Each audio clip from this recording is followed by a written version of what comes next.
Hey guys, welcome to the Trash Picture Show. If you grew up in the 80s, you most certainly heard of He-Man and the Masters of the Universe.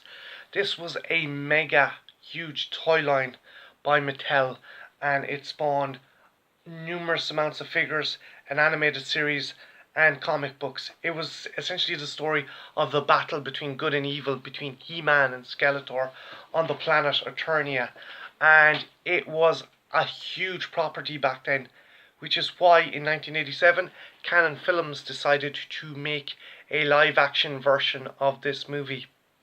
Now, I think their first big mistake in making the movie was they set it on Earth. They wanted to do a fish out of water story with He-Man coming to Earth and all the baddies following him. The cast was okay. I think the standout performance in it was Frank Langella as Skeletor. He just chewed fucking scenery. He was perfect in the role. I think the reason he went for the role was his kid was a huge fan of the cartoon and the action figures. For the role of He-Man, we got Dolph Lundgren, who at the time was just starting out. I think this was before Rocky IV, and it was definitely before Universal Soldier. His English wasn't great at the time, but he was learning English on set, and I think he got better as the movie went on. But at the same time, it's He-Man. He was portraying He-Man from Master of the Universe. You weren't going to get the most deep character. It wasn't fucking Shakespeare. You had Meg Foster as Evelyn. She was awesome. She was the sultry femme fatale and sidekick to Skeletor, who had lots of conniving schemes up her sleeve. But again, this story was set on Earth, so you had kind of the Earthbound cast. You had Courtney Cox as the female heroine, and her boyfriend, played by the guy who played Tom Paris. I can't think of his name, but he's essentially a keyboardist who finds the MacGuffin of the movie. The MacGuffin is a special key designed by Gwildor, a small little creature who filled in for Orko. And this allowed He-Man and his friends to jump from Eternia to Earth, and Skeletor was after it to use it to rule the galaxy. But again, setting it on Earth, I think, was a bad idea. You had so much untapped potential by having it set on Eternia, but because it was Canon Films, they really wanted to hold back on the budget. Granted, it was their biggest budget and most ambitious movie to date, but you could see that they didn't want to do a kind of total space fantasy opera. So they had it set in kind of small town America with He-Man and his allies and a bunch of monsters turning up.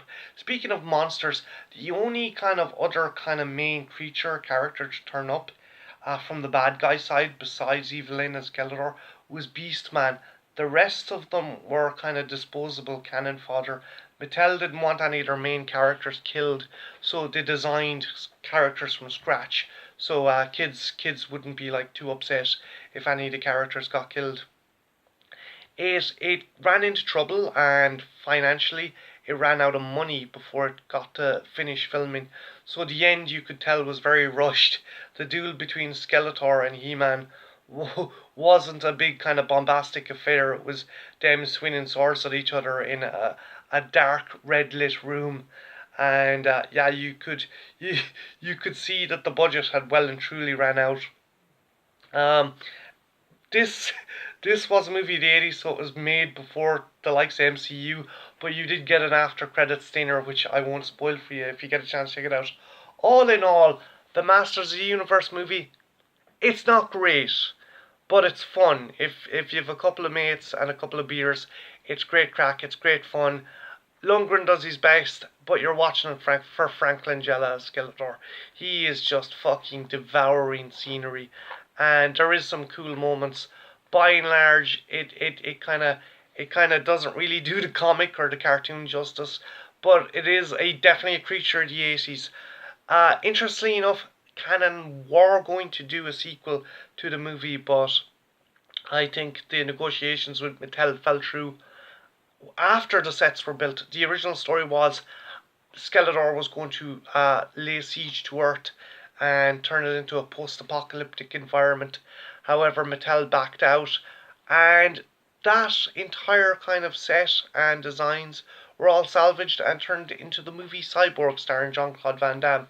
Little trivia there for you. Again, it is a very funny, very silly movie with a lot of bad homoerotic context going on in the in the outset as well. But if you're a fan of the cartoon and you want a bit of nostalgia from the 70s, I highly recommend giving the live action Masters of the Universe movie a look. It's a guilty pleasure of mine, but it's great fun, and you got Frank Langella, which is awesome. He's awesome as Skeletor. So, what did you think of the Masters of the Universe movie? If you had any thoughts, leave them in the comments below, or if you have any thoughts on the comics or the cartoon or even the action figures, any nostalgic kind of stories, leave them in the comments below. My name's Martin, this has been the Trash Pictures Show, and yeah, have a good one. Take care. Bye now.